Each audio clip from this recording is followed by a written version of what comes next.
Good morning, children. I hope you all are fine. I welcome you all to this session of English literature. And we are on to Tempest, Act 4, Scene 1.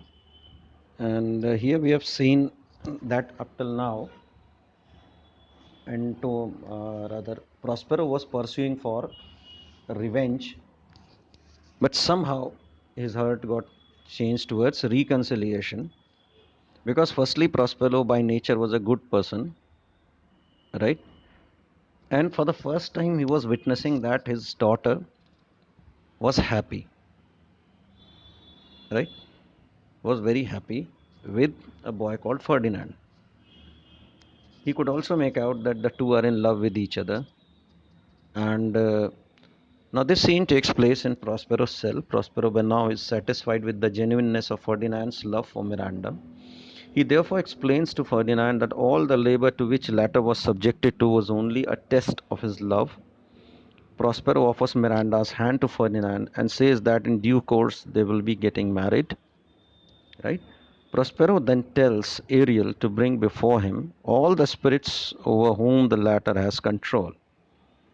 This is because Prospero wants to show Ferdinand and Miranda a specimen of his supernatural power. Now, this why Deus wanted to do this is because that if there is any evil design still in the heart of Ferdinand, then that against Miranda or Prospero, then that should vanish in thin air after seeing all this, the power of Prospero, right?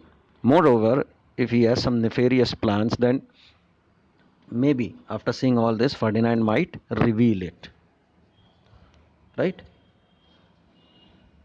So then begins a mask in the honor of betrothal of Ferdinand and Miranda. Various spirits appear as goddesses, and the first to appear was Iris, who is the messenger of Juno. Juno is the wife of Jupiter, right? And she is, you can call her the goddess of rain, goddess of waters, basically, right? Now, here in this, Iris is explaining what all Ceres has, right? What all good things Ceres has to offer, and how the offerings of Ceres can be very fruitful for the newly wedded couple. Ceres, most bounteous lady, rich the rich leaves of wheat, rye, barley, witches, oats, and peas, the turfy mountains where live nibbling sheep, and flat meads that thatched with stover to them to keep. Now he's saying, Ceres, you are a very beautiful, you are very worthy, you are very, very powerful, you are very, very blessed kind of lady, because you are having a great rich fields of wheat, rye, barley, witches, oats, and peas to provide us the food stuff. You have some beautiful mountains where sheep live, and then there are meadows or lush green fields, which where the thatched hoofs are there, where these sheep can live, right? The banks with beyond and twilled brims, right? You have banks of rivers, right, which brim with water, which sponge April at their best has to be trims, right? In the month of April, right? They look awesome. They're full with water, and that this scene makes cold nymphs chaste crown, right? This scene makes nymphs are basically, see children here, this word nymphs. Nymphs are water creatures, right? They are the creatures of water. Nibbling nibbling sheep are small sheep, young sheep, right? Okay. So they will chaste crown means they will be filled with awe and wonder so much that they forget that they are the watery creatures, and they will feel that their crown is nothing in front of the crown of Ceres. And the broom grooves whose shadow the dismissed bachelor's loves being last long.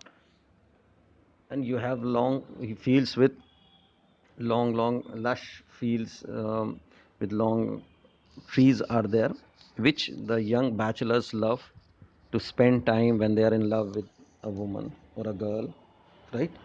The pole clipped vineyard and thy sea merged sterile and rocky hard where thou dost here the queen over the sky, whose watery arch and messenger am I. And is saying that you have lots of vineyard like of grapes, right? And your sea and is there, which mixes with, which hits against the rocky mountains, rocky hard, right?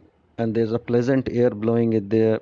This, all this happens with the help of the queen of sky, whose watery arc. Here watery arc, this word refers to rainbow, right? Watery arc, it refers to rainbow. Please remember this. The word is here watery arc, it means rainbow, right? And he's saying, I am the watery ark and messenger of the queen of sky, and I bids thee leave these, and with her sovereign grace, here on this grass plot in this very place, to come and sport her peacocks fly amain, approach rich Ceres here to entertain. And he's saying, by her permission, I am here requesting you to please come, leave all that, and come here to bless this young divine couple, right? Along like peacocks, you can come, and Ceres come here to entertain. Now you can see there is a kind of poetic element in this passage. You see the last letter, it is identical in pronunciation. So enters Ceres. Ceres, hail, many colored messenger, that never dost disobey the wife of Jupiter, who with thy saffron wings upon my flowers diffusest honey drop, refreshing showers, and with each end of thy blue bow dost crown my bosky acres and my unshrubbed down. Rich scarfs to my proud earth, why hath thy queen summoned me hither to this short grassed green? So Ceres is saying that um, she wishes she wishes the many colored messenger Iris, and then she says, you never disobey your the wife of Jupiter, which is Juno, right? And the wife of Jupiter, Juno, right? Uh, with saffron wings, she on the flowers she puts honey drops there, refreshes it with shower, right? Because she's the water, she's the goddess of water, right? So all this she tells because she is trying to tell that you, that Juno beautifies her and presents some unbelievable scenes. And with each end of thy blue bow dost crown my bosky acres. And the each end of the rainbow which you form, the two ends of the rainbow, they touch me, right? And it seems that you are providing a rich scarf to the earth, right?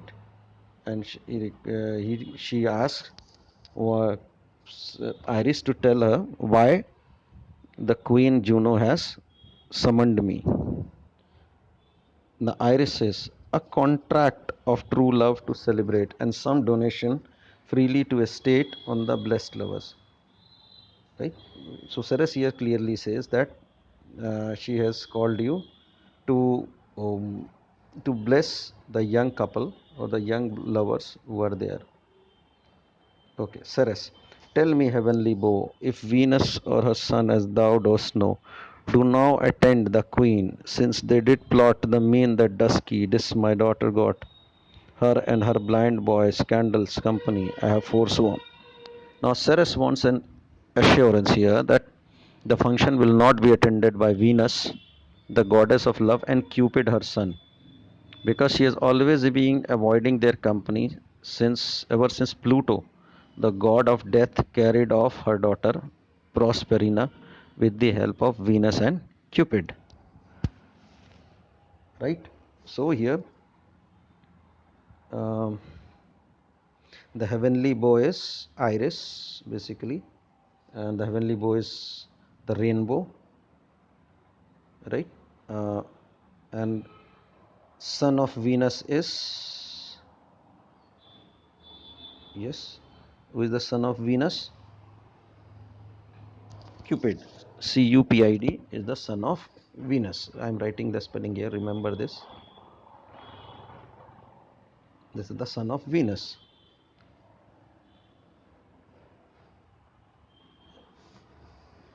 Right? And Ceres is avoiding them because Pluto, the god of death, has carried off her daughter Proserpina with the help of Venus and Cupid. Right? Iris, of her society, be not afraid. I met her deity cutting the clouds towards Paphos and a son, dove drawn with her. Right? So Iris here informs the Venus that Cupid did try to make some mischief with Ferdinand and Miranda, but he has failed, right? And feeling disappointed, they had gone away towards Paphos, and her son, on sitting on a dove, has also gone with her, right? Her thought they have to done some wanton charm upon this man and maid, whose vows are that no bed right shall be paid till Hymen torch be lighted. Is saying, and they too had tried to do some mischief with Ferdinand and Miranda also, but these two people are so virtuous that they did not went ahead in their love till their Hymen torch is marriage. Right? Hymen torch here means marriage. Right? Is lighted. But vain Mars' hot minion is turned again. Her Vaspis head son has broke his arrows, swears he will be shoot no more but plays with sparrows and be a boy right out. He's saying everything they two tried on, nothing happened, right? Nothing happened, and they were Mars hot minion is the power, right? Here Mars hot minion refers to the power, right? And that these people were very powerful, right? Then Waspis' head son is Cupid, whose arrows got broken, right, due to the love and determination of these two youth, and they swear to them that they will be doing no further mischief, but they will be like a small boy. Cupid will uh, keep on playing out. Ceres, highest queen of state, great Juno comes. I know her by her gait.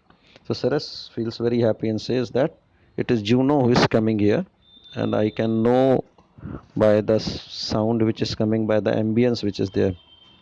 Now enters Juno here. Juno, how does my bounteous sister go with me to bless this twain that they might prosperous be and honored in their issues? So Juno is here addressing to Ceres that how my sister is, and she requested to come with me, to come with her to bless the divine couple of Ferdinand and Miranda. So I stop here. I hope you enjoyed it as much as I did in making it. And until we meet again, it's a goodbye.